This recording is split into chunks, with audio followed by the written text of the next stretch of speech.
Best Christmas present you've ever had, Toes? Fucking hell, that's tough. What, from even kid? Anything. What's the best Christmas present? Oh, you can't say anything from your kid, like, oh, they made a homemade card, that was the best present. You know, like, best Christmas present you've ever had. Fucking hell, this is mad. Like, even when I was a kid, right, you get, like, good presents and stuff. I remember once opening, you remember Sims, the game? Yeah. And I just loved it. Yeah, it was good, wasn't it? I went up to my mum and said, like, thanks.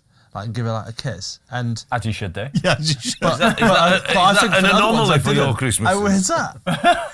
Yeah. What about you, Watto? How bad is got that? A 6-foot snooker table. Yeah, mine too. Mate, Same as me. Best present ever. Me and my You used to brother fold it up, put it behind the sofa. Yeah. Oh my Same God. thing. PS1, I think. Incredible.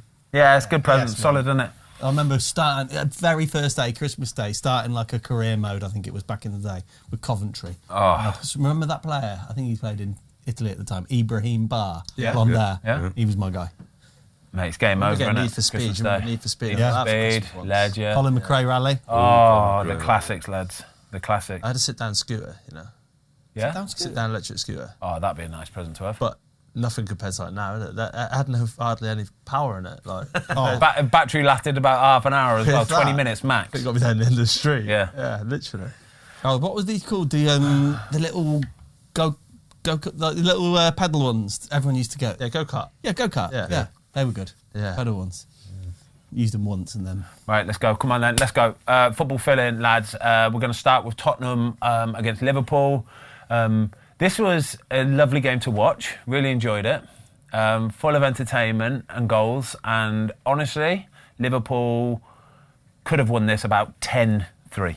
Easily 10-3, couldn't they? Yeah, I mean, it's a great game to watch on the Sunday football, isn't it? I mean, I think if you're a coach or a manager, you're pulling your hair out, you know, because of the actual fact of a 6-3 game, and you feel as though so many of the goals could have been avoided. But I actually think Liverpool, to be fair, the way they exposed Spurs Scary, wasn't it? on the transitions, yeah, were pretty scary. The scoreline flattered Spurs a bit, didn't it? Yeah. Genuinely, it did, didn't it? Yeah, I think Liverpool could score like an array of goals. Yeah. They just scored goals from crosses, counter-attacks, they break you down. I just think they're the real deal. But also, from Tottenham point of view, I feel like their sitting midfielders, Sarr and Bissouma, were just non-existent. Yeah.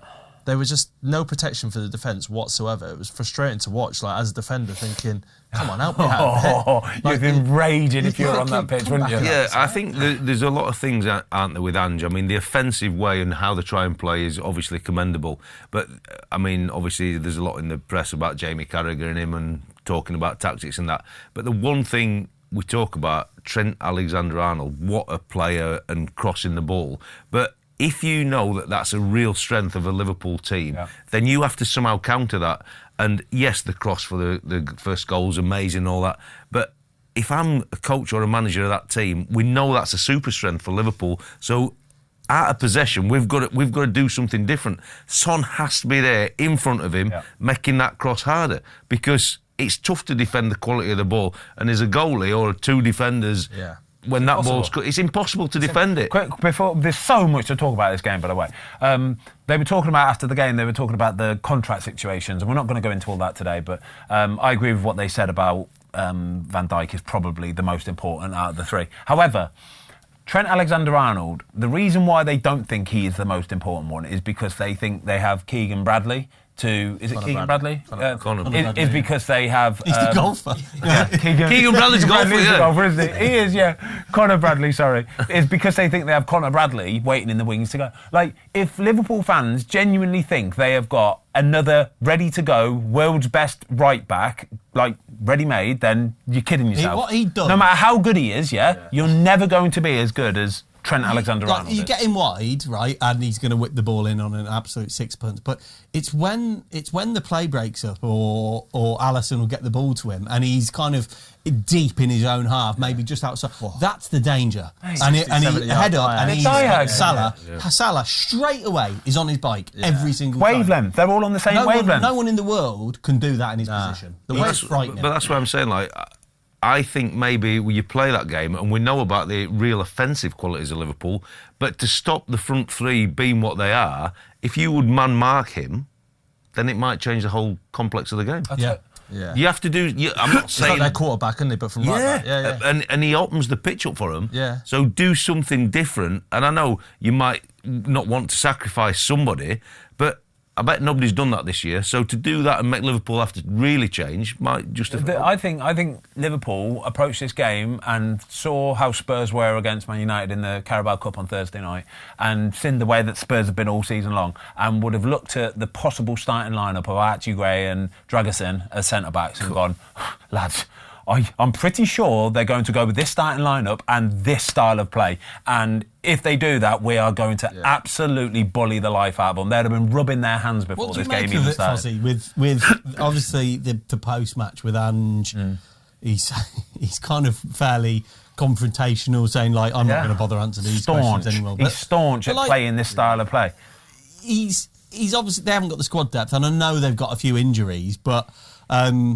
You can't approach every game the same way. You can't. You just can't do it. You have to change. The best managers are the ones that approach every single game and change it for that game and then change it during the game as well.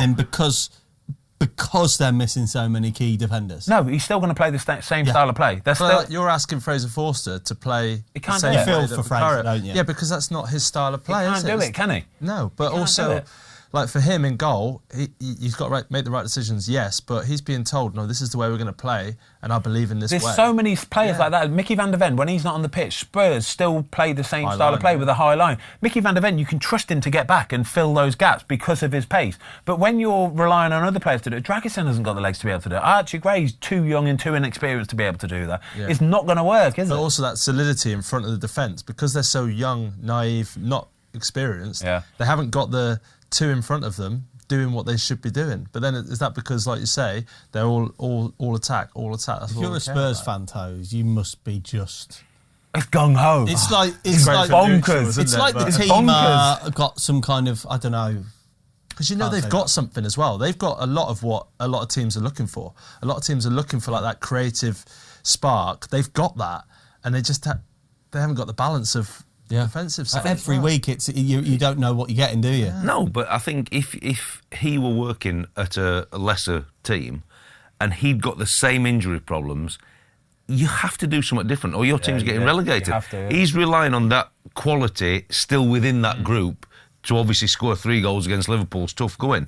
But the naivety to keep going in that manner, do something different while you've got the reserve team out, if you like. His hand is forced almost. Yeah, it should and be just forced hang in there. Is it like an arrogance? I think it is because it's crazy. Some of the goals, right, and we can't go through all the goals, unfortunately, but some of the goals are honestly, they're scary to watch. So the one where Alexander-Arnold, they really broke it down on telly last night, didn't they? The one where Alexander-Arnold is like, it's a forced clearance, Jed Spencer's shutting him down, you get the flick on from Szoboszlai in the middle, it's just brutal, it's absolutely brutal. But the final goal, right, it's 5-3 at this point, it's 7v4 defending from Spurs. 7 Spurs players, 4 Liverpool players, and Liverpool are literally just passing it along the line, and he's in one-on-one with the goalkeeper, slots it in the corner, and I'm thinking, how have you managed... If you did that in a training session, right, and it was 7v4, you are not scoring any goals. You ain't getting a snip, I promise you, right? But in a Premier League match, to not have that gumph to really go and press,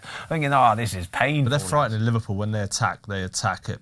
Yeah, rapid pace. It's incredible. They're going to win the Premier League. Are we agreed on this? I think they'll take some stopping. Yeah. From that showing last night, they will win the Premier League. I think I personally think there will be a dip, and I think Arsenal are going to sneak back into it. I think Arsenal are going to come in the hunt. I do. They'll be there or thereabouts, but I think with Slot, you look at him, he's got a real confidence. He's got an aura about him. He's like... I don't think Liverpool will play an easier game this season. An easier game to win. Genuinely, I mean that as well. I don't think I think they'll struggle to beat a team as easily as what they did against Spurs yesterday. So do you think they're happy with a cup draw then as well? Yes, I think they're quite happy. Watto, let me ask you about, because Trent, VVD, Salah, they always get the plaudits, but Szoboszlai is looking Oh my God. million. I think it's like Toad Literally said. on the pitch. Sarr and Basuma, he'd have been rubbing his hands playing up against these guys in that kind of game. But like he's new to the Premier League as such. But I mean, he's a phenomenal player,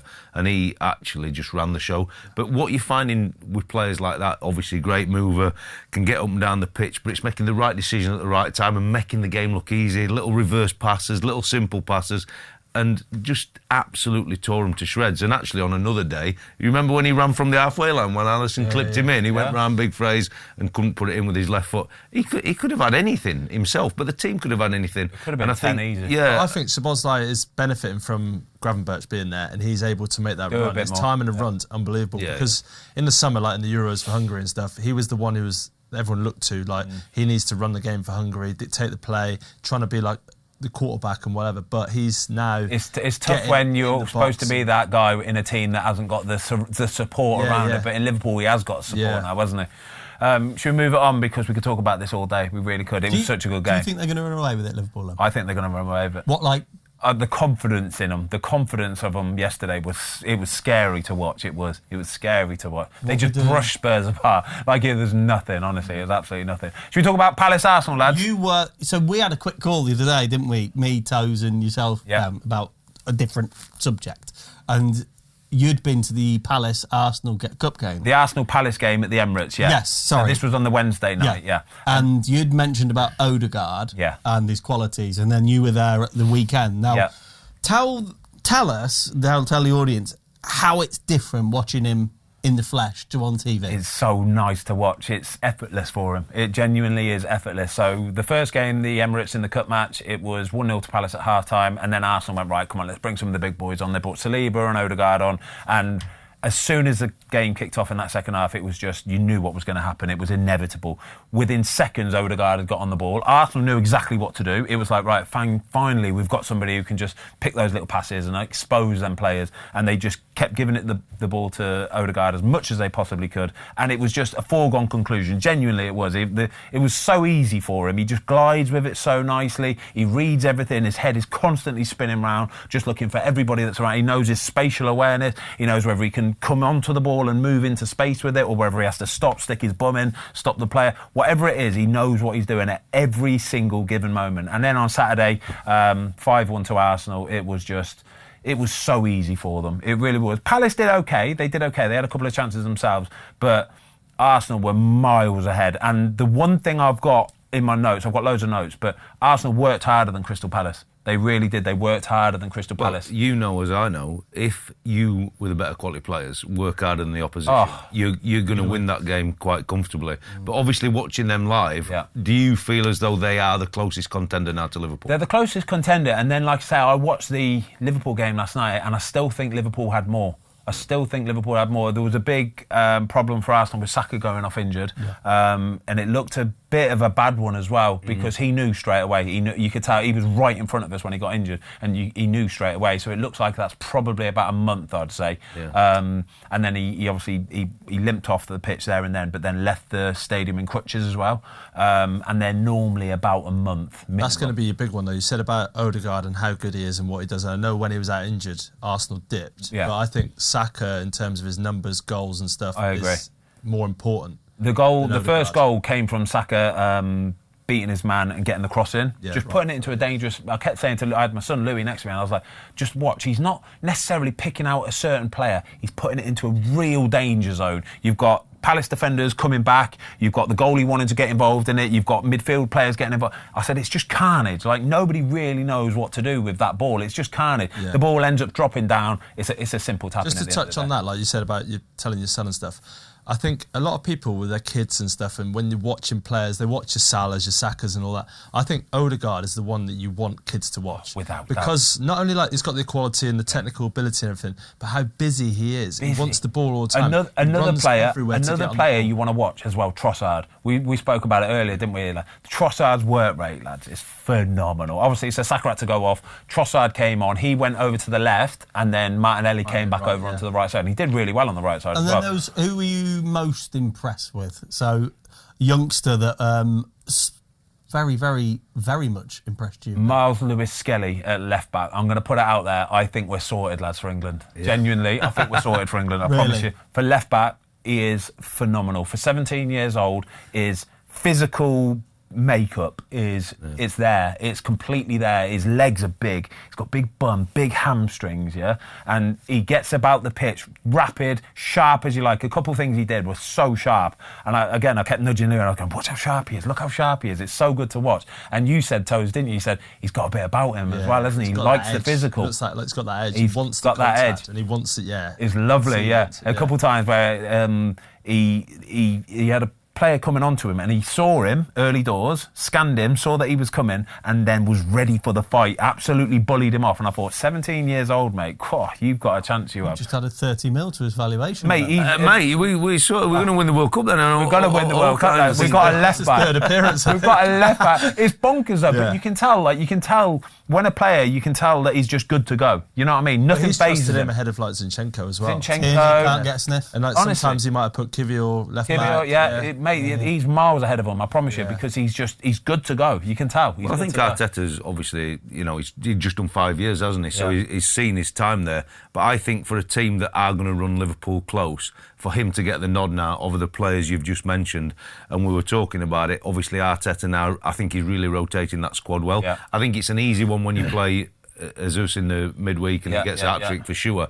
But that's the time to put him back in, isn't it? Because he's got confidence against that Palace back three, knows that he's probably going to get some chances. But to put young kids in and then make that decision with Jesus, they have got the squad to get through this period that's coming up, which will run Liverpool close. Sorry. I was going to say quickly, interestingly, obviously lots been made this season about Arsenal with the set pieces and how easy it is for them to score goal. They scored a couple from set pieces actually at the weekend. One of them, I don't know if you saw it, the one Saliba, he came in, headed it off the crossbar. But a really interesting thing I noticed was when Arsenal had a corner, Palace tried to be sort of like, they tried to play clever buggers really and keep three men up the pitch. So what that does is it's kind of a bit of a game of cat and mouse really. If Palace leave two men up, Arsenal only need to leave two men back because they're going to back themselves to probably be able to get back in time. And what Palace tried to do is put three men up. So Will Hughes started in the box and then last minute kind of sprinted up the pitch to try and join the other two, which meant an Arsenal player had to then come out. And Arsenal didn't really care. They didn't care one little bit because I think it was probably just Odegaard that travelled with him and stayed with him. So they took another smaller one out and it didn't change anything whatsoever. Arsenal were still getting the first contacts. They were the ones doing the bullying. It didn't change anything whatsoever. But it just created more space for Arsenal because they were going to win the individual battles. But then when Klein went in on the one that Jesus actually scores, he goes in because he's had to go in with a run. But because they'd vacated the space, you got 20 yards on the edge of the box. Jesus there with I mean, it's an unbelievable finish. I mean, really is. But you can't create that space for a team that's so offensive. And Arsenal never batted an eyelid because they believe we can deal with a 1v1 stuff. I think they're so well drilled on it, Watto, right, that they're like, no, this is what we do. But they're creating more space in the box rather than making it... Playing into their hands. We're really naive. But Glasner said in his press on the Friday, because I used to hate that when you'd got a double header because you played them in the cup midweek and then you'd got them again on the weekend. But he said, our coaches are in there talking about it and looking at all these different things. No, stick to principles. But also you're giving them a bit of a heads up, aren't you? If you were Arteta, and they score a lot of goals, I think Chelsea and Liverpool have scored 37, Arsenal have scored 34 in the Prem. If you were Arteta, would you go and look for that? I know he's coming to form now, Jesus, but would you go and get that number 9 and go, do you know what, I think they have to. We spoke about before about Isak or someone like that, but I think they need someone that can cover not only the left now, but the right, because of Saka as well. They need to look at someone that can play either one of the two or all three positions because let's be honest, Jesus has scored, that was his first Premier League goals this season, wasn't it? I mean, it's great to see that he's actually playing off instinct. It looks like, rather than overthinking it and taking a touch, he looks like he's full of confidence, which is great, but he's also an injury away from a disaster because if he's out, you've got no kind of cover. Havertz isn't that guy either. Havertz isn't that guy to trust. Who would you try and get? Isak. You wouldn't get Isak. Mate, you're no way you're getting Isak. There's no way you're getting him. I don't know what they can do, but you're not getting Isak. Would you take a punt on Rashford? I don't think I would, mate. Honestly, I wouldn't. Why? Playing or dressing room? Everything. The whole shebang. One, he's not been good enough. So many people, when it comes to talking about... Are we talking about the Man United game here, by the way? Let's move it on to Manchester United game, and we can tie it in with Arsenal at the same time, right? Seamless, that fuzzy. Seamless is what we call it. Look like we've rehearsed something there. Marcus Rashford, there's so many people when they talk about him saying, on his day, right? His day is once every 10 games. Genuinely, yeah? It's once every 10 games. And I can't... In the modern game, right, you can't have a luxury player that will give you 1 game out of 10. It's as simple as that, right? Couple it with the fact that he gets so much reputation and baggage and everything else that comes with it. I don't think Mikel Arteta wants that anywhere near that. But he has Arsenal to get team. away from Manchester. Has to get away from Manchester United. So whether that's London, America, Europe, wherever, he has I think to get it'll away. be an MLS or something. It could be, yeah. You could be right, but it's the money, it's the wages, isn't it? Exactly. It's all that it's comes going to have with to it. be a massive wage. There's a player there. Cut. There's an unbelievable player Without there doubt. who's obviously lost the fire in his belly and he needs to ignite But that. once that fire goes, lads, can you get that back? Something easily? will spark it. It has to come from him. Has to. No one else. Look You can't say he's Dele Alli, like, I know there's some kind of mitigating circumstances, but like you said, Ben, I think that's the key here is once it goes... I don't think you can get it back. Can you reignite it? At that level. Again, you're talking about money really does ruin everything, lads. It does. Once people have this massive contract and they've got that 5 years in the bank and they've got everything they'll ever need for the rest of their life, it takes it away. For it anything. does. They're not fighting for a title. So it might be that he needs to fight for a title. It might be. Who's gambling on it, Toad? One, he's going to have to cost money, so he's going to have to pay for him. Yeah. And then They secondly, were talking 40 mil as well, you know. right, and then wages are going to be what? Minimum 200.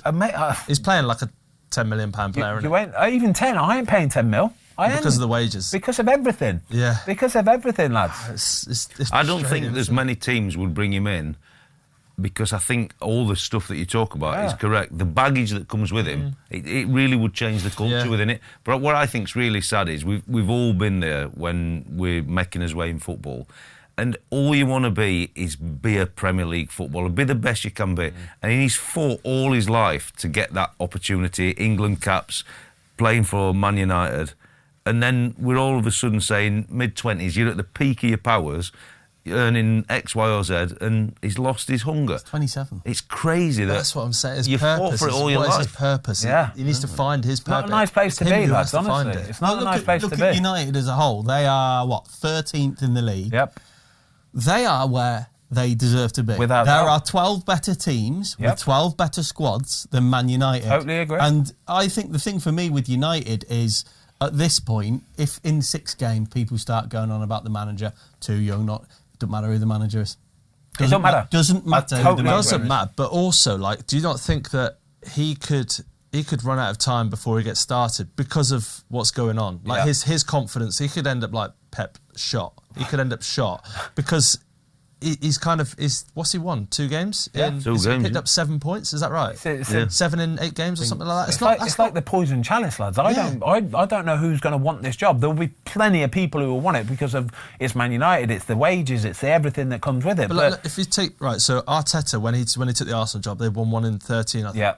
He went in there and he had an idea. He was like, right, we're going to be horrible. I'm going to buy solid centre halves. I'm going to build everything off that, the foundation of the club, and I'm going to move forward. Yeah. The club hasn't had any identity, has it? Whereas now it needs him to take that and be like, this is what I'm going to do. But it still looks a little bit like he's trying to work it all out, what he wants. How mad is it? How mad is it, right, that when a new manager takes over, you still have players like Rashford coming out and doing these interviews where, so he can't play Marcus Rashford now. He can't play him until he leaves. He can't because he knows that his heart's not in it. Yeah, fair enough. But also, why can't he? Because his interview the other week was very good about, he left it open for him, didn't he?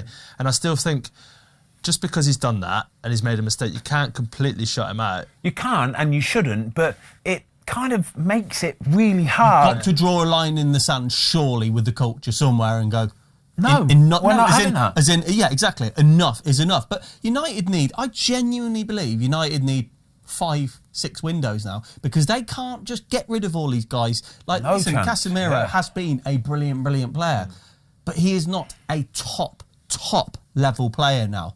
Right, and they're going to need time to offload the wages. And the player, what annoys me about United is they need to bring in proven Premier League players. Yeah. They're signing this player from Italy and that player. Bring in players, sign the likes of Kirkes, right? You don't- who played against him at the weekend. Yeah. The João Pedros of the world. I don't Bring in want players that are proven. Instagram heroes, right? I No. don't want them. I want players that want to come and play football, that don't care about their image, their profile, their freaking Twitter and Instagram followers and how many they've But they've got always on had an issue at YouTube. centre half as well, where like that's where the foundation has to be built from, doesn't it? Keeper centre halves, but like they constantly they're playing different centre halves all the time. Delight didn't play All over the Evans shop. didn't play. Martinez looks like he's all over the shop. Yeah, Yoros Martinez. Hale does. Euro was injured, so they've He's got 19 years old. You're hailing a 19-year-old defender who's played like next 60 Varane or games in his something. whole But this is the career. point. Go and get players that have done it. No, but right? you've- in the Premier No, but League. they've done that. They've They've got tried players to that do have done it, but they need to get players like you, Euros and people like that. Unfortunately, had his injury, but they have to go right. That's our foundation. We're building off of you. Like Arsenal went and got, for example, Gabriel. No, keep comparing to Arsenal And But stick that's- with it, and then stick with it. And also, they had big players on like your Ozils and stuff on loads of money. Like, man, you've got that issue, and he sort of went right. No, this is it. Aubameyang, you're gone. You're gone. Yeah, it's true, This yeah. is the way we're going. Yeah. We're doing that. He needs to do that. But that's going to take serious I think time. they're in big trouble, Man Two United. windows, yeah. Big trouble. Because I think it's minimum 2-3 windows. And if you actually look at it, Bournemouth 5th, Man United 3rd. And actually, I'll tell you what, Amarin had preferred to have that Bournemouth group of players Without doubt. than that Man United better group. group of players. Because I think he feels he'd get more from them. Should we give them some love, Bournemouth, by the way? Bournemouth, Because absolutely. up to 5th in the Premier League, I think everybody could see this result coming. Maybe not 3-0, but I could see a Bournemouth victory at Old Trafford without doubt. Man United had some chances, don't get me wrong, but Bournemouth just wanted it more. It's as simple as that. They just wanted Yeah, but it like more. 2 years on the bounce, 2-3-0 wins. Bournemouth at Man United. I mean, it's isn't it? just like, it's not a one-off. And as I said, I think he'd prefer to work What a with that group success of players. story, Bournemouth Island. Oh, But my genuinely, what a success story. How to run a football club properly. Yeah. How to compete every single game in the Premier League is From League brilliant, Two. isn't Brentford, it? By the way, Brighton, yeah. Bournemouth. It's lovely, isn't You it? get Nottingham Forest. Yeah, and it's not an accident. No, right? God, They're no. well-run clubs. They buy players to play in certain positions. Yeah. Bournemouth are exciting to watch, by the way. Yeah. Really They exciting. create Look at the chances culture there. from within. It's the Yeah. culture The from within. culture, You look yeah. at Man United. We're talking here about Rashford before we go into the intricacies of everything else. He's not bought into any culture at Man United that were there, and all them clubs you've just discussed. It's proper culture within, Yeah. good coaching, good players, proper atmosphere, and they know when Saturday comes, we're going to run his bollocks off. Yeah. And then I'll we'll run for a brick wall for you. Also, I'll the run it for you hunger, as well. the hunger of these players like your Kirkes, your Semenyos, your Kluiverts. Proper They're players. like, I'm going to come into the Premier League and I'm going to prove myself. And then they're going to go and get that move, and hopefully they don't go. Yeah. It's relax. easy to Yeah. sit here and kind of say, Bournemouth did well. They've got real quality. Real quality. Like Evan Yeah. Nielsen, we Centre saying half, a Semenyo- young centre half, Hoyson. Yeah. Yeah. I mean, Brilliant. the goal was interesting. I mean, Well, they're it's- becoming it's a good the header. new Wolves, Man United. Concede a set piece every match. They do, don't they? Oh, Yeah. it's incredible. I still can't believe that Wolves set piece record. 22 set pieces they concede. That's a ridiculous. fine. That's absolutely ridiculous. That's a fine. That's a massive fine, by the way. Good ranting this morning, lads. By the way, Oh, it's really good. good ranting Yeah, it's this good, morning. it's good, I'm it's enjoying this. Plenty to get through, isn't there? Phenomenal. We'll scenes, stop lads. talking when it comes Phenomenal to Oh, scenes. who's next on the rant train? Right, this is a good one to rant about as well, because I've got a little rant for this one as well. on. Villa 2, Manchester City 1, right? And I went and got my hair cut at 8 o'clock this morning, right? And I was talking to the hairdresser. No about way it. you've had that done, mate. He's done a world-class job as well, right? Harry's Barbers, Stratford-upon-Avon, thank you, mate. And we were talking about this game, and he said, I still can't believe this has happened. He said, I can't believe. He said, he's a big Chelsea fan. He's like, we played them first game. He said they bullied us. He said that was Man City of old. You know what? He said they were incredible, ran us off the park. He said, and then I watched them against Aston Villa, and they're not pressing at the end of the game. He said, with 10 minutes to go, Emi Martinez is playing it out to his centre backs, and Konsa's getting it and turning, and he's got time to get his head up. And he said, and you had Haaland, you had Foden, you had all these players just letting them do it. And I'm thinking, they're 2-0 down, and and that's exactly how it Mate, went. I've got a better one for you. Come on. So I watched the highlights. I went to watch Chef Wednesday Stoke, a classic. He just up in loves Yorkshire. football, I just doesn't love he? football. Glamour yeah. time. Loves football. Anyway, Loves it. but when I then come home and I watch it, now find a stat for this. So Man City kick off, roll it back to Ortega. What do they normally do? Pop, pop, pop, pop. No. One touch, boom. Long ball up to Haaland, lost it, didn't fight for seconds. Yeah. One pass through the middle, he has to make an amazing save. That's after 20 seconds. Now, how many times do you see a Pep Guardiola team give away possession and say, I'll tell you what, we'll go up to the big guy, we'll try and scrap for seconds. And that's what they did from kickoff. And that is just not Manchester City. I watched this, right, and I've had an epiphany. I know exactly what's happened. I know what's happened. I know what's going wrong. Come on. It's Rodri, right? No one else would have thought it. But anyway, so I watch it and I think, honestly, I've thought about this for weeks as well, because last week you asked about it and I said Rodri, and then the standards kind of come off the back of it. But Rodri, he would never let people... He's not the quickest now. He's obviously unbelievable on the ball, but he manipulates and lets people go into areas that he's so clever. You see Kovacic in there. Not only did he not sprint back, ever, it looked like he never sprinted back to cover that space, he doesn't use his body well enough and think, right, I'm going to not let him come in and open the pitch up and show him down the line. But honestly, Rodri, not only that, he wouldn't let this be happening. No chance. He would be going out, he'd go mental mad at people. Yeah. And I don't see anyone. I totally agree. It's anyone really doing it. Morgan Rogers, right, whenever he got that ball in that midfield on the weekend, at the time of his life. Yeah. Don't get me wrong, he's a fantastic player, he's an incredible player, he's so powerful, he bowls past people. But he could do that because Man City don't get back quick enough either. I think they are at a place now where it's so unusual for them to play against teams that actually push numbers forward. They're so used to playing against teams where they just sort of sit in and they've got no real... They have to... Respect's gone. The respect's gone now. And so when Man City attack, the team that they're playing against are like, well, no, we don't have to get back in numbers and defend. We can still leave players forward as well. And then when it breaks down for Man City, the opposition attack them, and Man City aren't breaking a ball to get back either, though. You know? Like you said about Kovacic there, I was watching, they ain't getting back very quick. They ain't. And so at times it was like almost 4v4 or 5v5 from Aston Villa. I was thinking, wow. That's one thing we've seen this season, though, isn't it? If you... I think Fulham really exposed it. That's the start of it, wasn't it? If you break quickly, and we saw it with Villa, which we've spoke about a couple of times, and Tielemans got the ball in that like sixth position, and they just look for him, and they turn quickly, straight down the middle of the pitch. He ran off Kovacic, didn't he? Straight down the middle of the pitch. Yeah. And this has happened 2 or 3 times. But we've got to give Villa their flowers as well, haven't they? They dominated the game. They dominated the game. They did. They had so many chances. Morgan Rogers, his goal, Kyle Walker needs to have a little look at it. It was like a men against boys. It was men against boys. The way he just bowls past people. But the Morgan Rogers goals in particular, Kyle Walker don't really know what he's doing over here. He comes to try and shut him down, doesn't really shut him down, doesn't get in his face enough, doesn't even really put a leg out to get a block in. Morgan Rogers on his left foot just finds the corner. It's an absolute doddle of a goal. Yeah, I just think Pep looks lost on the side, and like he's not got an answer pre-post match anymore. And I think the players see all this. And I said a few weeks ago, he signs this new 2-year contract, and the lads are like, where are we at here? Because there's not really much happening. And you talk about the managers, and obviously I thought Emery, again, just tweaked it a little bit tactically, played in the end because they came into positions and got a nice box in there, and they had 4v3.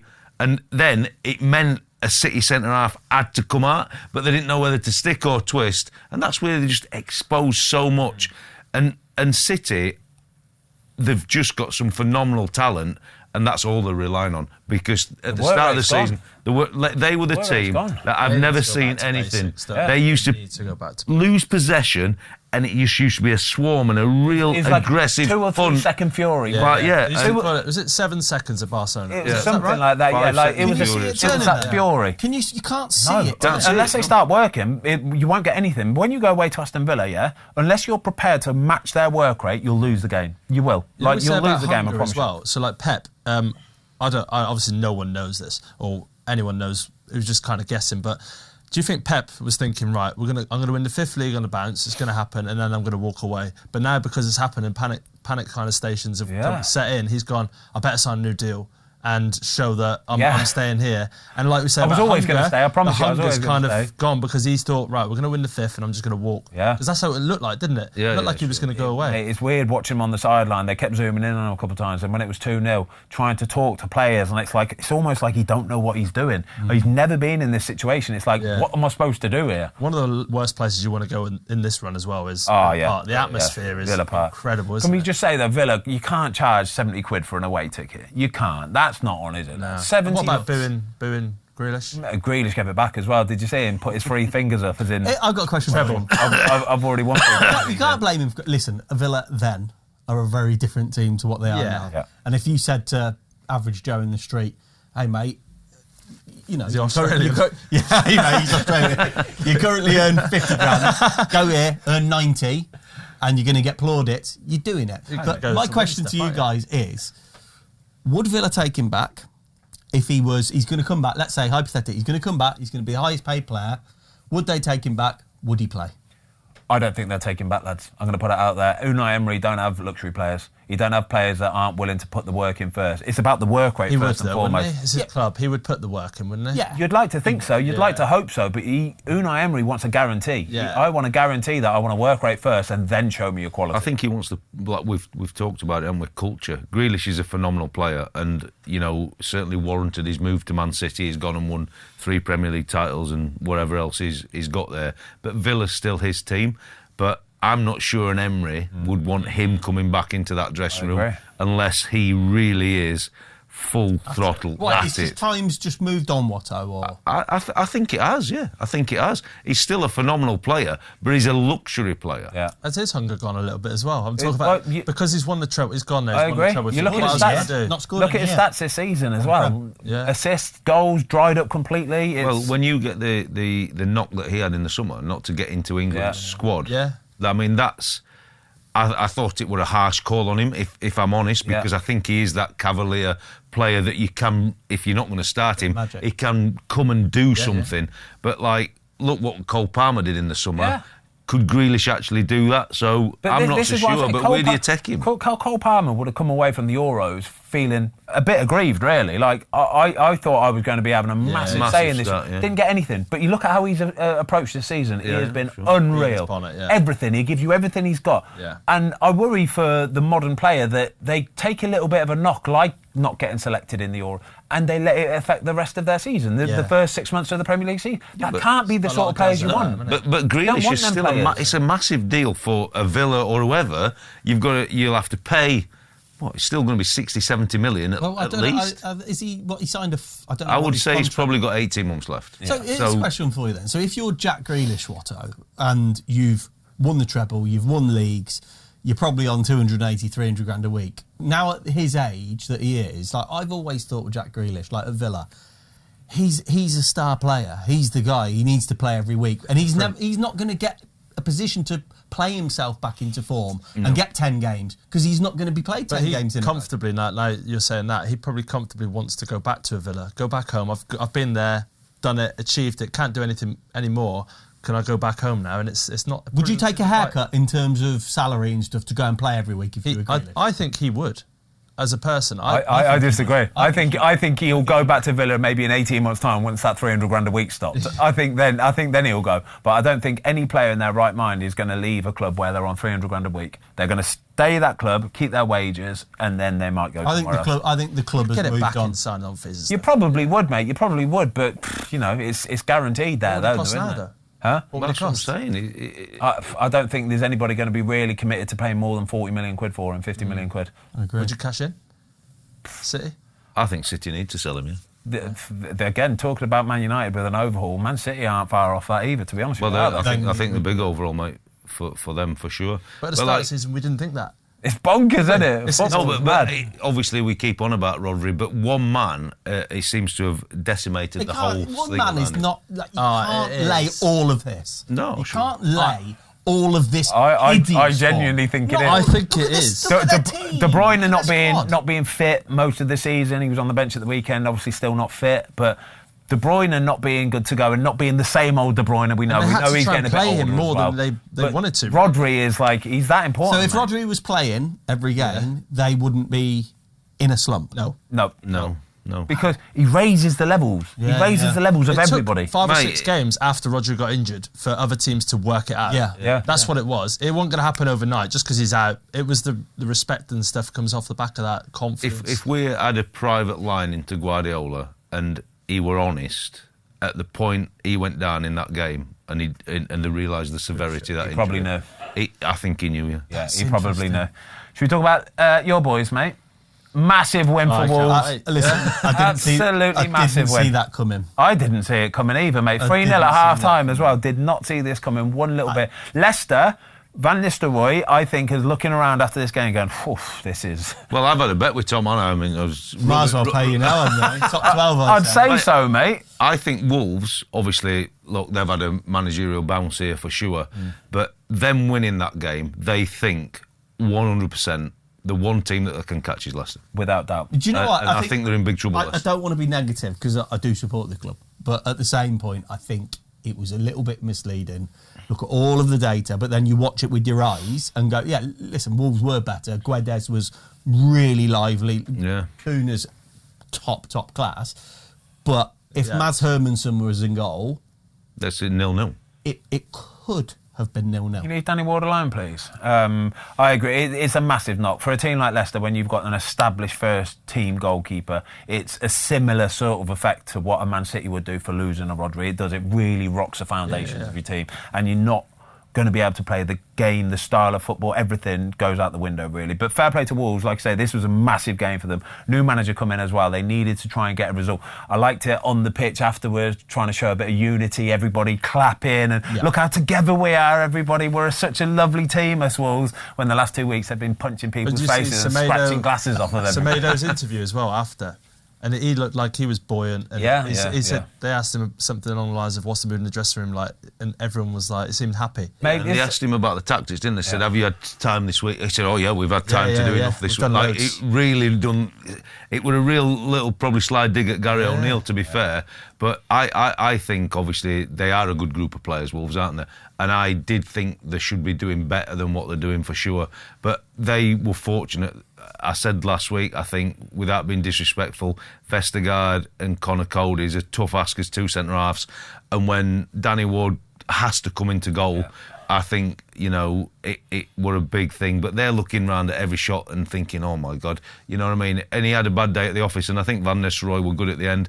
You know, the fans can't be sarcastic when he caught one near the end and cheering and that, because we don't know the situation with the injury for Hermansen, and if he's going to be out for a period of time, they're going to rely on this guy. They've got to trust behind him. Well, look, let's ask you about the situation in the other end. So, Johnston was back out. Yep.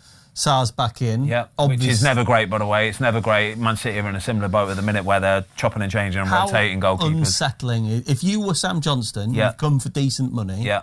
How unsettled would you be? I don't like it. I really don't like it because obviously Sam Johnston had his injury. Jose Sarr came in, started off well, and then had a few bad performances. He got dropped for Sam Johnston, who played the last few games.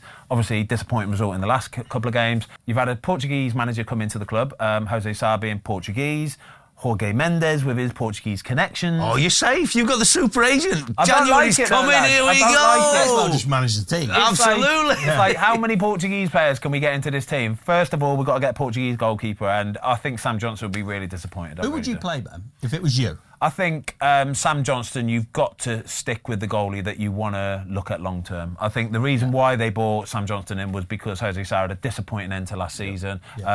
Age is probably catching up with him just a little bit. He's still a fantastic goalkeeper, did really well at the weekend, actually. He's just a little bit for me. He can be unbelievable, or he can be kind of a little bit. I know, I totally agree, but I think you've got to back the goalie that's the long-term goalkeeper. But again, you never know the situations. If Sam's struggling mentally and Jose's in a great place, then fair dues, and the result spoke for itself at the weekend. And Leicester, Tough job for Van Nistelrooy. Really tough job. 17th now. Did you like what he said, though, in the interview when he said about individual mistakes? Not really, but a little bit, yeah. But I think he's obviously managed in Holland, hasn't he? And he obviously had that little spell at Man United. But he got the bounce, didn't he? He got 4 points from the two home games. But then they got absolutely torn apart last week at Newcastle.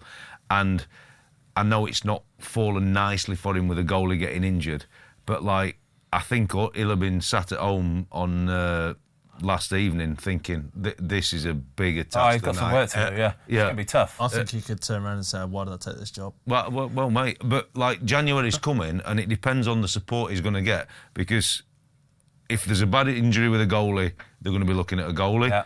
1 or 2 centre halves potentially, Yep. and then hope that they've got enough with the rest of it, and They- Jamie they Vardy can get yeah. 10, 12 goals. They're going to be relying on Jamie Vardy to do Jamie Vardy things, basically. Yeah. They need him to pull a rabbit out of the hat every single game now. They do. had a It's as chance, simple as didn't he? He had a He good did have it, yeah. he did. It's just a little bit more consistency. So they've got like the Buonanotte, Daka, but they're just not quite consistent enough Yeah. at this point. But look at Ipswich. Oh. Can we just go to Ipswich? Because Oh. I think the last time a Newcastle player scored a hat-trick at Portman Road was when a young Ben Tozer was on the bench.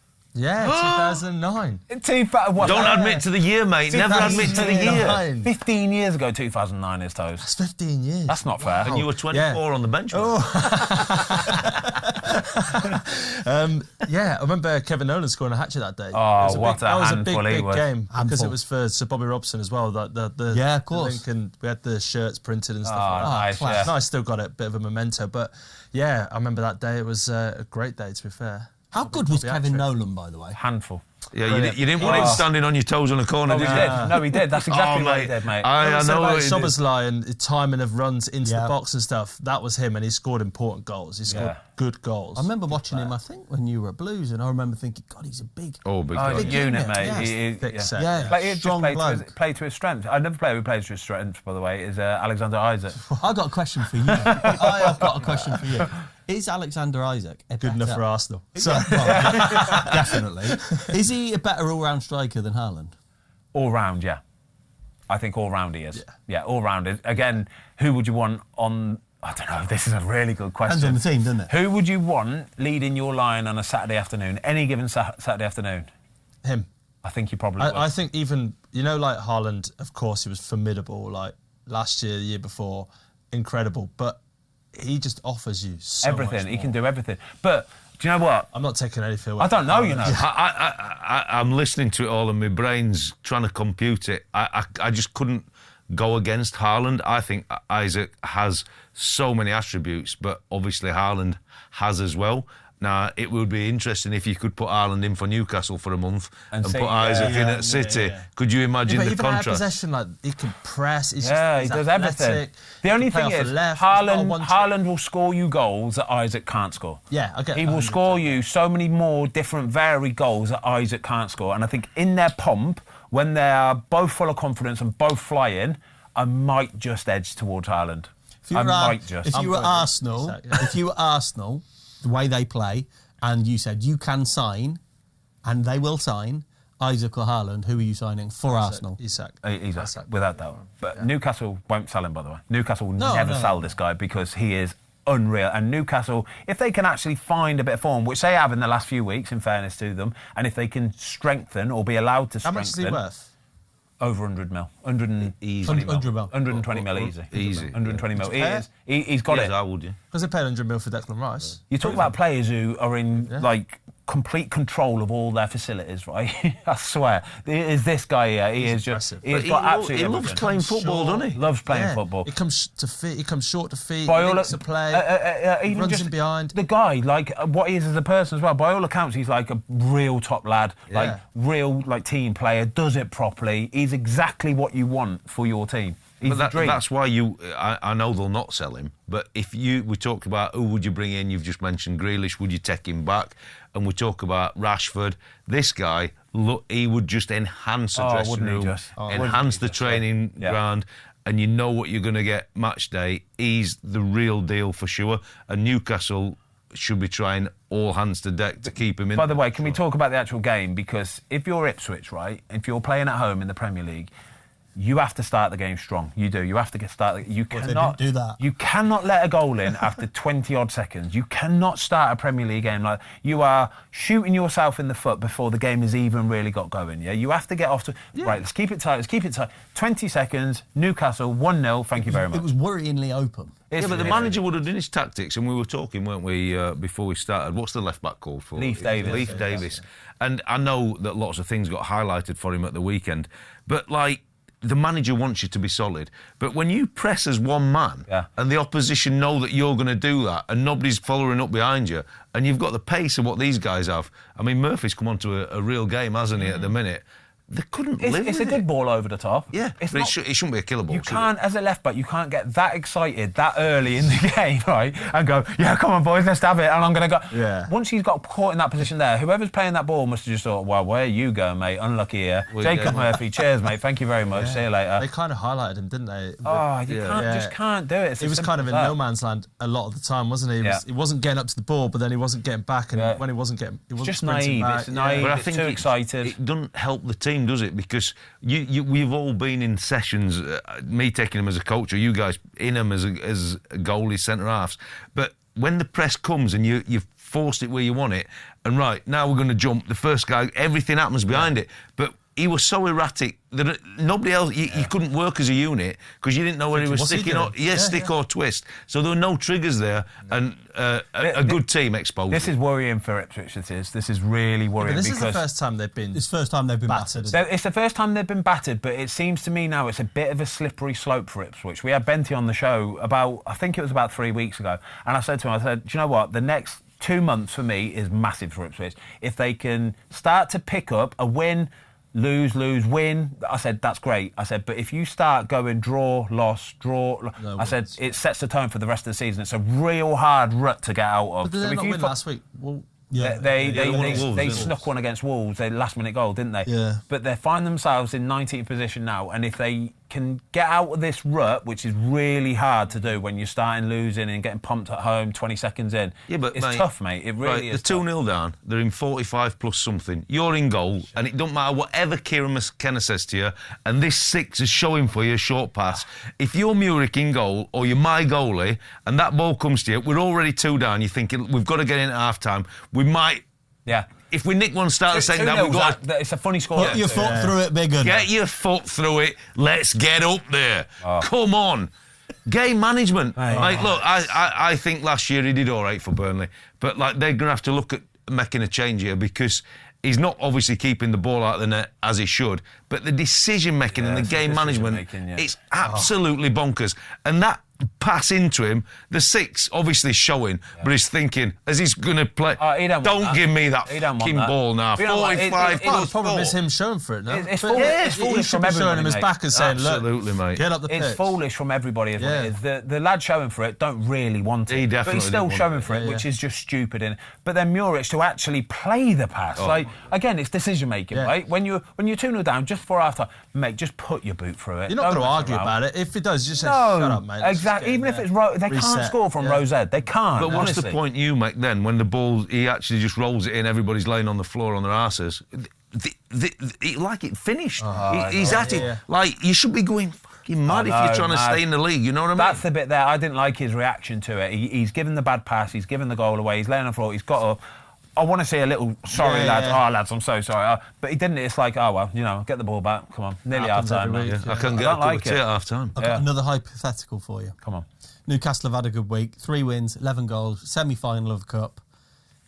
Would Newcastle fans, bear in mind they've played in Champions League in recent years, would they take 10th and a League Cup? Yes. Yeah. It's not even a 100%. question. Not even a question. No. They want to win something. A cup for Newcastle is the be-all and And end-all. actually, that is it's a little bit like Spurs, isn't it? It's like win It's a something. cup. It's the Mate, start. if they could win something, can you imagine the tattoo artists in Newcastle?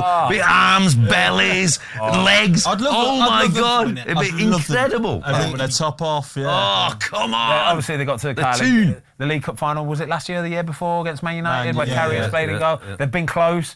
They just need to get it over that line, but it's so tough to do. It is, especially when you look at the teams left in that Carabao Cup. The 4 big boys, basically, you know what I mean? But it's a real tough one to win. It's as simple as that.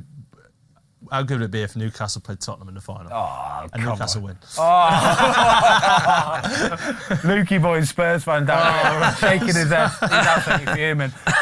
Right, lads, absolutely flying. 3 games to go, then we've got the quiz. By the way, we did Christmas quiz the other day, didn't we? Yeah. Oh, how good was it, lads? How good was it? No spoilers. It was quite enjoyable. No spoilers. Pork scratchings, bacon fries, what they called? Scampi fries. Scampi fries. Scampi fries, yeah. 26th of December, Boxing Day. Boxing itself. Day. Mackey's breakfast, you like? Mackey's Brecco, it was so good. Who had Squashies. it? Who had the Mackey's breakfast toast? Yeah. Squashies. What else was there? Oh, it was good. Mint Aeros. Guinness, Rinsed it down with about a dozen Guinness. It's a belting quiz. Curry. So watch out for that. 26th of December is about some real good quiz questions. Jamie, well done, mate. The questions were top tier. Absolutely top tier. Right, 3 games to go then, lads. We're going to start with Brentford, Forest. Forest, lads, are 3rd in the Premier League. 3rd at Christmas. Forest, for a short amount of time, were 3rd in the Premier League, lads. All right? Oh, they were on Saturday night, yeah. Currently 4th, but they were 3rd for a little while. 4th at Christmas is some achievement, wasn't it? Yeah, I mean, obviously Brentford had the best home form, didn't they? But I kind of saw it coming a little bit because Forest have been phenomenal away. They obviously won at Liverpool earlier in the season. And I think he's just got a great way of playing with them. They don't necessarily sit back and soak up loads of pressure. Obviously, they play a back 3. But the 2 wing-backs are so offensive. And what we speak about a lot, on a transition, they are the real deal the same. And what I really liked is just the pace that they attack with. Yeah. And Chris Wood, to be fair, he's an old-style centre-forward, but he links the game with them, occupies the opposition centre-halves, and the other lads, they're the real deal. I think Nuno, you had him at Wolves. Yeah. And I think, he thought he were moving to bigger and better at Spurs. Didn't work out for him, but I think he's a phenomenal coach. It's funny that, isn't it? Go to these clubs and you pluck these good managers and it doesn't work, and then they leave and they go and do elsewhere. Yeah. If they're allowed to implement their own ideas and let but that's that the thing club as well have with the Forest. trust in The them. players have bought in. Yeah. They've bought into whatever style it is, and you're saying about the wing-backs, wingers, Hudson-Odoi and Elanga, they're both frightening. Every time they get the ball, they're positive. They want to run forward with it, and they run forward at real pace, don't they? But even from fullbacks, they've got how do you pronounce it? Aina, and Williams. Is it Nico Williams? Nico Williams. They're at it. But what I love about them, Ben, we spoke about it off camera, weren't we? Is that they've got Chris Wood up front, and their whole team plays for Chris Wood. It's a style of play. They've got a style of play. And why wouldn't you as well? Why wouldn't you? Are you competing against teams who try to overcomplicate it, do it this new fancy... No, we know what we're good at. We're just going to stick to it, as simple as that. But a little bit similar to Aston Villa in a way, right, is that if you turn up against Nottingham Forest, and I'm not saying Brentford did this, because it was a good game, Brentford had some chances, but if you turn up against Nottingham Forest and you're not willing to match their work rate, they'll beat you. Yeah. It's as simple as that, isn't it? And you never thought you'd be saying that with Brentford at home and that. But I thought it were actually a good game. And it could have potentially gone either way. It's moments in football, isn't it? But Forest, they're not just going there to defend the game and hopefully get a 0-0. They play front foot, offensive, attacking football, maybe from a slightly deeper position. But they have to play that way. They have to play that way if they're going to try and do anything in this league. But to be 4th in the Premier League, and it's saying here that's their highest points total since 1987 in the top division. I mean, that is some stat. Eh? Who won the FA Cup in 1987, Luke? Spurs. Coventry City. Beat them, yeah. Don't know 87? Huh? Yeah. Was that their last trophy? 3-2, diving header. Yeah, there you go, yeah. Is it Paul Keith Stewart? Elchin. Paul Stewart? Diving header. Who won? Who won? Thinks it's 86. Who won the league in 87? 86, is it? No, the cup, sorry. FA Cup? Yeah. Spurs. I thought they only won it when they were one in it.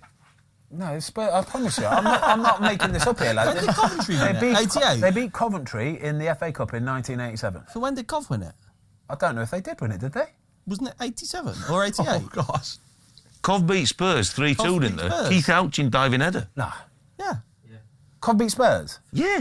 I've just told you. I had it in my head somewhere. Mate, have you been sleeping? I had it in my head somewhere. You just winded him up, ain't you? Well, you just You're said Spurs who fan. won the cup, Spurs, and then you went, Cov beat them. When did Spurs win the FA Cup? 91? It's always got one in it. I've just told you Forest. that. Gaza. No, listen to me. Forest. Sorry, mate. I had it in my head somewhere. Like the wires have got crossed somewhere. It's that early haircut, I mate. think the wires have been crossed for a while. Oh, my God. Wow. Anyway, let's move on. Forest did really well. Yeah, Forest, well done. Really proud of you. Should we talk about West Ham and Brighton, lads?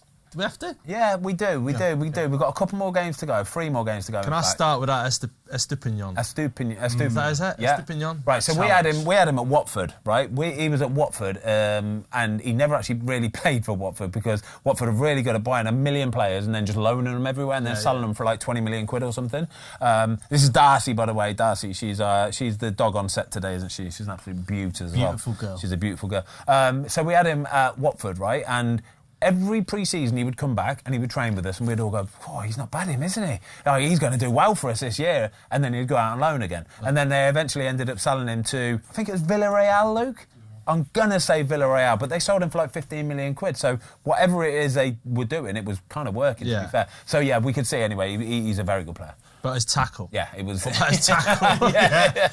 Oh, yeah, he's got He can play football, he just can't tackle. It's probably a red. That's a red card. He's definitely got the bite. He's got a little bit of bite about him, but I think that's what... How has that not been given? No, this is what... The VAR at the minute, lads, again... somebody asked me the question the other day, what rule would I change in football? And I said, I don't know if this counts as the rule, but just get rid of VAR. I think that would save all the problems. Like we saw in the Carabao Cup in the week. Like, the games are so much better. Without VAR, lads, it's so... We talk about you're watching decisions it. Like, than... when the goal goes in, I'm looking at the ref, I'm looking at the lino. If they aren't doing anything, I'm putting a flag up. I know it's a goal. I look at that screen. We're never going back now, are we?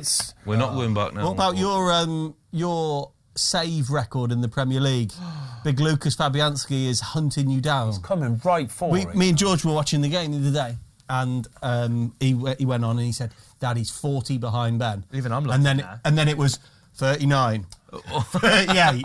What, was he live streaming how close he's getting to every save? Dad, he's another one close. Yeah. He's another one closer. You accepted that it's gone? Yeah, I think so, lads. I think Lucas can take it from me, and I don't begrudge him because he deserves it, because he's a fantastic goalie, and I love Lucas Fabianski an awful lot. We had him on the Fozcast, didn't we, actually? And he was brilliant. He was absolutely brilliant. Lovely bloke, and I wish him all the best as well. He actually had a bit of a stinker for the goal. Yeah.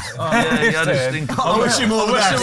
I'm going to give him another that. Yeah, but just because you're going to beat me, I'm going to get you. He's 47 behind, actually. Oh, he's 47? Saves behind. He'll never get it. He'll never make it. He'll never get it. He probably will, in fairness. But yeah, he had a bit of a stinker for the goal, didn't he? Yeah, look, it's a cross. He should... If you come, you've got Big to get Lewis contact. Dunk. It's Big Lewis Dunk. It's horrible, but isn't it? at that point, and you know, when you're travelling backwards, you're getting smaller. Big dunks, you've just got to somehow get a contact on it, or stay at home and try and work. It's because the ball dies so quick. He's having to sort of like put his fist over Lewis. It's such an hard one, and he ended up knocking it down. Well, to be fair though, he recovered well, and that's why he's getting closer to you, because he made 2 or 3 big saves near the end, mate. You know what I mean? Good, I think we could see this being a draw. I think before the game, you could probably... I think West Ham have picked up a little bit, haven't they? There was obviously a lot of talk about Lopetegui getting the tic-tac about a month ago, really, wasn't it? Yeah. El Sakiko, wasn't it, when they played Yeah, but Wolves, he's a magician now, isn't he? Makes his changes, puts Bowen up front, Kudos comes on, Bowen runs at him. Like, every week, his level's there, and he's consistent. What I like about Bowen is he's a little bit of a throwback in the fact that he's just direct. He's like a straight line runner. He's just direct. He gets the ball and goes, the goal's there, and I'm going to run with the ball really fast. And I'm going to run out to the goal every single time I get it. But also, what do you think? Because they put him up front, haven't they, a couple of times? Yeah. Which, don't get me wrong, he's been good there. Yeah. But you're also taking away his best attributes, aren't you? I think he's a victim of his own success because he's so hard-working and so honest that you can play him kind of anywhere, really, because you know he'll do a job for you, as simple as that. I don't know if it will. I think maybe against I think it it's probably he is now pigeonholed as the perfect player for West Ham. It suits them down to ground. It suits them down to the Kudus ground. goal came from that hard work, that direct run. I mean, he took the goal well, to be fair, and he followed him really, really well, didn't he? For the goal. Should we just give a quick tribute as well to young West Ham Academy goalkeeper Oscar Fares as well? Unfortunately, lost his life to it was a brain tumour, actually. Yeah. But lots of love and best wishes to his family as well. Absolutely devastating, isn't it? It's coming up to Christmas 15 years now, old. 15 years old. Mate, it's it's grim, isn't it? Yeah, it puts it into perspective, lads, is what it does. Right, Fulham, Southampton, and then we've got Everton, Chelsea to get through. 2-0-nillers. 2-0-nillers. Can we Finish on. get Quiz? to the quiz? Finish Can we get to the quiz? All we can say is Rambo's back in goal. You tell us about wearing gloves that are specially designed after a broken finger. The big thing of this game was that Aaron Ramsdale was playing in goal. After having a finger operation, he broke his finger. He had to have an operation on it. Don't know what it was. It was probably a screw in it. Look at it. Look at and that. he had to have a specially modified glove with his two middle fingers kind of like together as one. I've actually done that. We've got the picture, there it is there. I've actually done it before when I was doing the Cycling GK vlogs, and I didn't have the luxury of having a glove manufacturer who did it for me, so I had to pick apart the seam of the two middle fingers on the inside, and then I had to sew them together. Himself? Seamstress.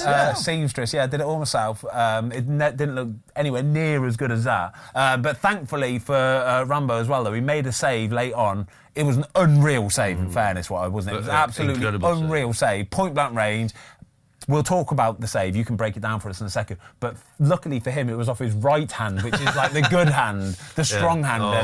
Tell me about the save. It's that second, third phase from a corner, and they always flip it back into that deep area. But he's come across the goal, and the thing I like is his hand positions in such a way that he can save it. Because if you drop low at that point, it flies past your face, your shoulder, or whatever. So he knows that the contact's going to be coming relatively high, and he makes a phenomenal reaction save.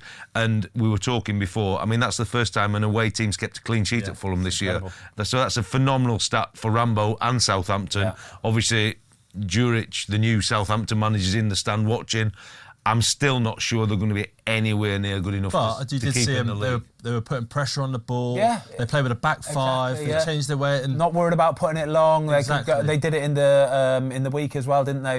In the cup game, they were happy to stick it forward against Liverpool. Why wouldn't you do that as well? Absolutely buzzing to see Rambo back, by the way. And again, just following on from what you said, it's all about his arm position. It's all about his arm position. He's all in control of his body. He's moving so nicely. But then when the contact is about to come from Harry Wilson, it's about having your arms up there. He's got to trust that if the ball comes low, he's he got can the use lower his half of his body to try and kick it away. But he's got his arms up high, and they're in the right position to make it save. How well is Harry Wilson playing, by the way? Phenomenal, mate. Absolutely. Player. I watched him a couple of weeks ago when he came on against Brentford. Do you remember? He scored two last-minute goals.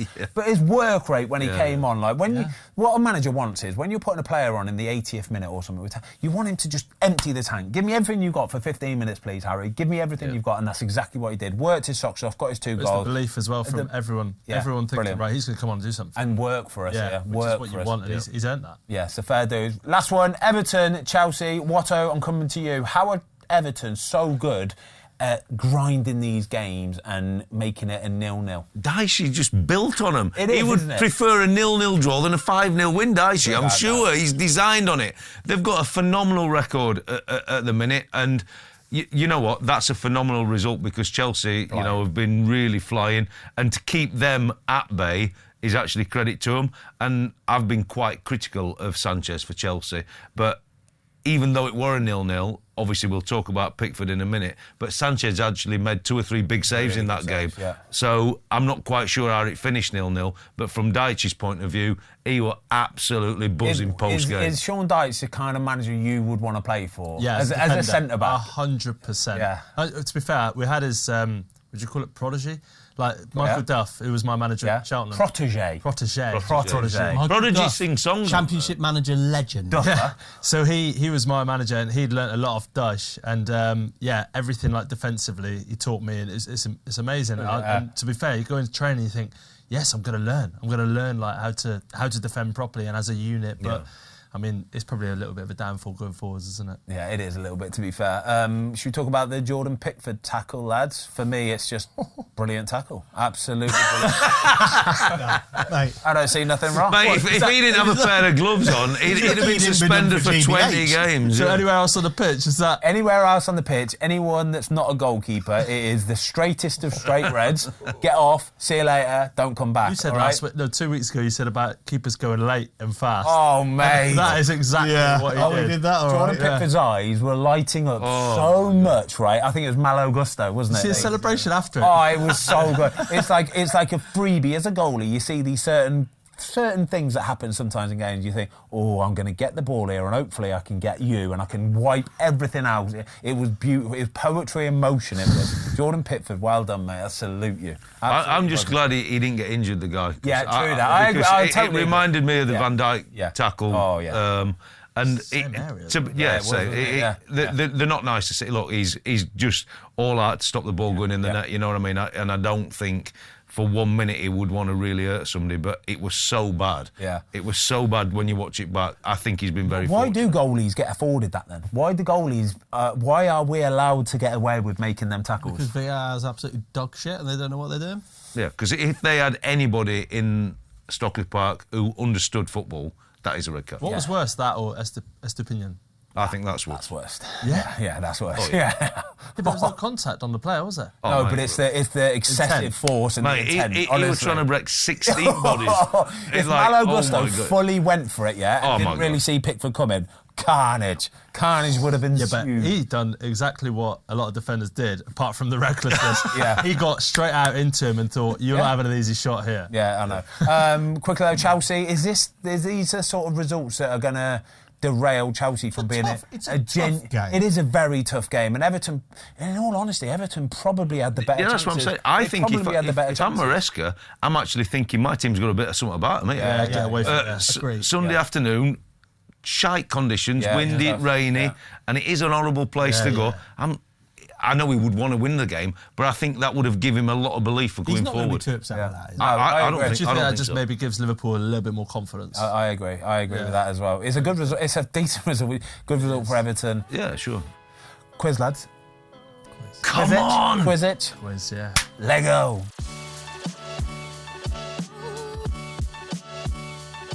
Quiz time. Tune in on Boxing Day. There may or may not have been a meltdown. A massive head It was loss. a general knowledge section, wasn't it? Huge One day? nibble. But all we're going to say is that. Huge nibble. Massive head loss. Massive head loss. Usually it's. Nah, come on. Mine are like good natured. Yours was the His week was a before. No, genuine. yours one Yeah. week before was aggressive. Whose turn is it? Yeah, It was aggressive. His was a Guinness fuel But one, then though. also, I'd only had half then. Guinness and McMuffin. I think the one last week was worse. Actually, it was more aggressive. Nah, it Oh, came no, from you- a good place. No, I mean, It was it was after shooting. He was still fuming with me. He was Still fuming. I was fuming. he's still fuming now. Yeah. Right, come on then, Jiminy. I tried to forget it. That's why we were getting your subbed Christmas rotation from the boss. Send him back home. Yeah, Send it back to Essex. yeah. Well, I'm not here next week, so Lukey boy is doing the quiz questions next week. I've heard that, Day I've off, heard that have he's we? done his It's the first one I've missed in 3 years. This is. one too many. Oh, innit? my One God. too many, Can one you- too many, can- yeah. Can you imagine That is how good, good it's but going also to be? says a lot about you. Commitment. Commitment, yeah. He's training on Boxing Day toes. Christmas Day. You literally told me to have it off. Come on, Right. Das. Right, Come on, come on. Das. Right, let's go, Lukey boy. Jamie boy, Louie boy. Lukey boy next week. Yeah. Lukey boys Question next week. 1: What club did Joleon Lescott finish his career at? Everton. West No, Brom. no.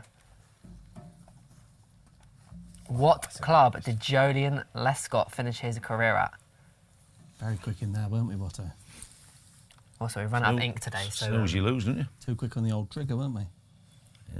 the Mac. Not for the first. What club did Joleon Lescott finish his career at? 5, Who did you say? 4, Can't tell you, can I? 3. Aston Villa. No, Did 2. anyone say Everton? Everton's already been done. You're all back in. West Brom. No, West Brom's been that. said. Oh, gosh. Did he go back Wolves? No, Uh-oh. 5. Bolton. No, 4. So annoying. Birmingham. No, you're all correct. Incorrect. Sunderland. You know that. I didn't remember that. Don't remember that. Yeah. So 0-0-0-0. Oh, perfect start. Great Perfect start. All on donuts. Question 2. Which former player-manager for Chelsea has also managed Newcastle as a manager? Hullet. Hullet is the correct answer. Oh, Rude. really good. Very good. Good knowledge at it. Really good. Very quick. Question 3. What Michael joined Chelsea Essien. from Lyon in 2005? Michael Essien. Gambles. Yeah. These are the questions, They're the ones that Jamie, annoy you. yeah? Uh-oh. These are the ones that annoy me. I'm gonna be honest. Last week, no. Last week we had the Nicholas one, yeah, and everyone dived in with Jackson apart Yes, from you. because there's What are the It's my Michaels out fucking there? question. Yeah, What are the Michaels out there? Ballack. There's about Dubry. Michael Ballack, yeah. Dubry. Great. There's a few. Yeah. Good question. I'm sorry, I'm Mancien. defending myself there. All I'm saying is, Yeah, but you're not the biggest and obvious player, do you? Yeah, I know, exactly. Yeah. Oh, It's Christmas. Just stay calm, mate. Stay calm. yeah. Wusa. Last week, that was a good question. Right. Question 4. Craig Bellamy joined what club after leaving Liverpool in 2007? Man City. No. Cardiff. No. After leaving where? Liverpool in 2007. Well, there were 2 answers. He left Liverpool in 2012 to join Cardiff, by the way. Say the question again, Jay.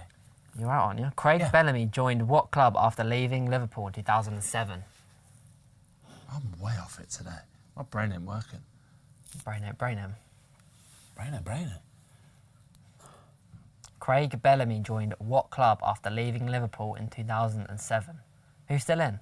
Me, I'm in. After 2007, In 2007. Newcastle. No.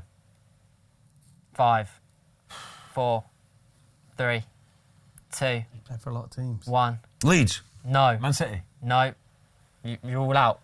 West Ham is the correct answer. Wouldn't have got that. We've used Wow. all of our energy up, haven't we? Yeah, you guys are We've struggling just ranted today. so much today. There's no Yeah. spirit left. Yeah. Oh, there is. Come on. What the scores There were? is the Watto Christmas 1, spirit. Tom 1. 1-1, 0-0, question 5. Question 5. Tight. You on 2? 1. Oh, 1-1. That's not bad. Former Everton defender Ben Godfrey joined which Italian club this summer transfer window? Lazio. Sorry? Lazio? No. Napoli. No. Former Everton defender Ben Godfrey joined which Italian club in this summer's transfer window? Torino. No. Fiorentina. No. All back in. Sampdoria. No. Roma. No. Lecce. No. So I've got one. You got one. Lecce's milk, isn't it? 7 clubs. 7 clubs and a milk. Cafe con leche. If you pull this out. I don't even know if they're a team anymore. Get us all back in again. Just Roma. so we can... No. Sampdoria. No. we can't. Napoli. You can't. Coma. No. Come on. You're all wrong. It's Atalanta. Oh, did you get that, Lukey? Oh, my God. 11 million. Isn't that he in joined. America? No, that's Atlanta.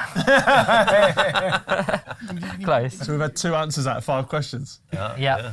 Doing well. Question 6. Tired. Arsenal currently have 3 players named Gabriel in their team.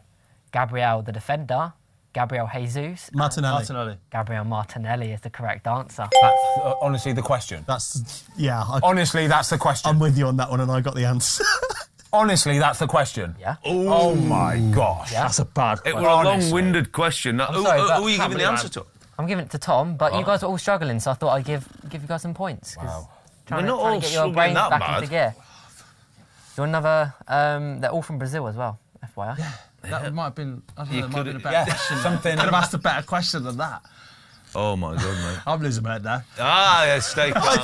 I think Jamie's doing it to get a reaction. Must be. He's doing it for the comments. He's literally trying to engineer. You're He's trying to farming. make it tough for you next You week, are mate. farming for comments. Up, yeah. Boosting the algorithm. It's all for the algorithm. Question 7. Oh, my head. What club did Fraser Forster... Let me say it again. Newcastle. No, come on. It is. It's what did he start his career at? Yeah, Jay. but he never made a first-team appearance for him. Oh, no, man. I'm not having this. Nah. Ridiculous. Oh, man. You just said Fraser Forster and he gets the answer. Well, there you go. The only thing I can put it down to is he performed so brilliantly well on the annual quiz, Christmas quiz, that it might just be a little bit of fatigue. Like, you know. We all get tired of it. I think the questions are so dumb, right? That I'm thinking, I'm listening to him talk, thinking, there's no way it's going to be that. Do you know the simple. answer? Yes. All right. There's no way it's going to be that simple. Surely it has to be a little bit more complex. Like there has to be, more Forster. layers to it. More layers, more structured. Yeah. What's the points? 1, 1, 0, 2. Oh, And Tom. he's complaining. I don't even What care. number? What number we on? I don't even care. Question 8. I need To to be get the fair, I'm adrenaline winning and I'm pumping. complaining. Mate, come on. I'm only joking, Jake. It's fine. We'll sack it off. We know he's subbed anyway. Well, thank God he's not here on Boxing Day. Jesus. Question 8. Gareth Barry went on loan to one club in his career. What club was it? Good question. Thanks. That is a good question. Gareth Barry went on loan to one club in his career, and what club was it? West Brom. Everton is the correct answer. He went on loan to Everton. And then he signed permanently. From Man City. Yeah. Yeah, it's a good I answer, thought that was Tom. going to be the answer, Good. but West Brom. Good. Yeah, well. Question 9. I hate him. Look at his smug face. Look at his smug face. Career path question. Oh, this is you, Ben. This is you, mate. I have played for. There's no point you answer. If you want him to win, you answer. If you don't want him to win, you I tell just us want to the get off the answer. mark. Jay, do we still for do prize. a... I don't like Sabotage you two. Clean What, we'll sheet. do a No, but forfeit? he's going to win He's going to be 3 ahead of you. I know. Overall. Do we still do a forfeit for a We 0? can do a forfeit if you want. We've For a never duffer. done a forfeit. Just tell me through your eyes the answer. No one finishes the donuts. Jamie's poking today. I've been poked many Poking the times. bear. today. Have you? I'm poking you back. I have played for Manchester United, AFC Bournemouth, loan. Royal Antwerp, loan. Sunderland, Reading. Johnny Evans? No. No, incorrect. I know this. I have played for No, I don't know this. Manchester United, AFC Bournemouth, loan. Royal Antwerp, loan.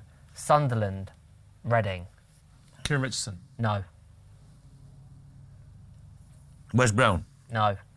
Oh, good. That's really good. You've all like named virtually. You answered yet? No. Go Next again, teammate Jay. of yours as well, Please. isn't it? Yeah. Well, I'd have maybe possibly. I have played for Manchester United, AFC Bournemouth, loan. Royal Antwerp, loan. Sunderland, Reading. Ah, I think I Darren know Gibson. it. No, you're all back in. Paul McShane. Sorry? Paul McShane. No. He will Lovejoy, won't he? He's a goalkeeper, No, goalkeepers have more loans than that. not a goalkeeper. It's a good one. Can you do it one more, please? I have played for Manchester Are we all in? United. Yeah, you're all back in. AFC Bournemouth, loan. Royal Antwerp, loan. Sunderland, Reading. 5, 4. Oh, wait, because it's... Can you tell us the year that he finished at Reading? It's a good question. Yeah, Can do. good one. I can. Give me 1 second. Because else, no one answers it and you win. That's a bad way to win that, isn't it? It is. He Winning time. finished at Reading in 2019. Doesn't help me. Do you want a clue? Man United. Do you want to know what international team he played for? He played for the Republic of Ireland. I said Paul McShane already. Sunderland. Reading. Gillespie. John O'Shea. John O'Shea. Yes! Answer. Yes! He's off the mark. Get in there. Yeah. I'm more annoyed about the fact that you've got a point now, or you've made him win. Tom's a winner. Yeah. I'm happy for you, innit? Football's always I'm happy. Oh yeah. Ow! Do you want the last question? Yes. We actually have 2 more questions. We've got tiebreaker. Let's get it on. second place now. Yeah. Question 10. What club has Scott Parker played the most Premier League games West for? Ham. Newcastle. No Charlton. and no. Ah, it's What do you say, sorry? Charlton. Charlton's the correct answer. Oh, yes, well, it's so good. he played for Charlton Athletic. That must have been close between that and West Ham, no? Charlton Athletic 110, West Ham 109. Chelsea. Oh, that's close, Chelsea, how Tom. many? I don't know about Chelsea. Chelsea weren't even in the region. In the reckoning. Yeah. what number was he there?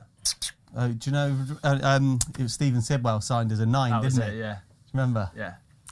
Do you want the tiebreaker Yeah, as well? give us Just a Yeah, tiebreaker. come on, Give us a come on, tiebreaker. Tiebreaker just for fun, see if I can redeem myself. Not including interim or caretaker managers. Who was the manager before Eddie Howe at Newcastle?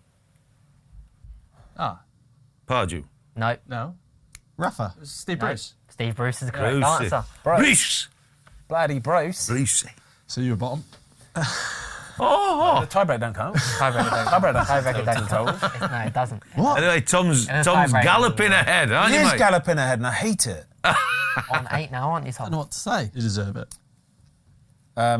Mediocre today. Mediocre. I think it was Milky. just the 2 back-to-back rubbish questions. That's what it Milky was. today, you were. That's what it was.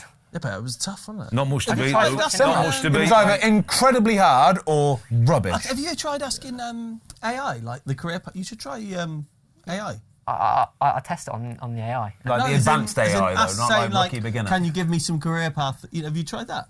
That'd be quite interesting to see what it spits out. I can do if you want me to.